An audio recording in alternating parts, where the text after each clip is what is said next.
আমি তো দেখে স্টেজে বসছি, এবার তোমার মাস্তানি থাকলে দেখাও। এখন দেখো না, দাড়ি রাখবে না কেউ রসুলের সুন্নত হিসাবে, কিন্তু আল্লাহ এমন ভাবে মাথা ঘুরাই দিছে, খেলোয়াড়ের এখন স্টাইল বানাইছে, থোতায় দাড়ি স্টাইল। দেখছো কথা হয় না? ওরা দাড়ি রাখছে কেন? নবীজির মহব্বতে না স্টাইল?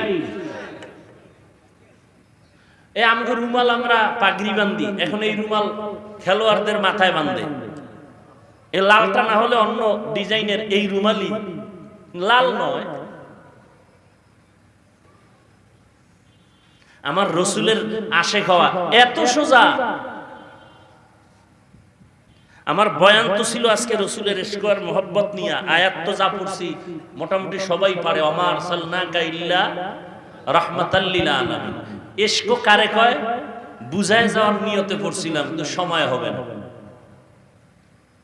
তারপরও আল্লাহর কাছে দোয়া করি, যেই কথাগুলো আমার দরকার, আপনাদের দরকার, যে কথা শুনলে আল্লাহর মহব্বত আসবে, রসুলের মহব্বত আসবে, সেই কথাই যেন আল্লাহ আমার থেকে বের করার তৌফিক দান করেন।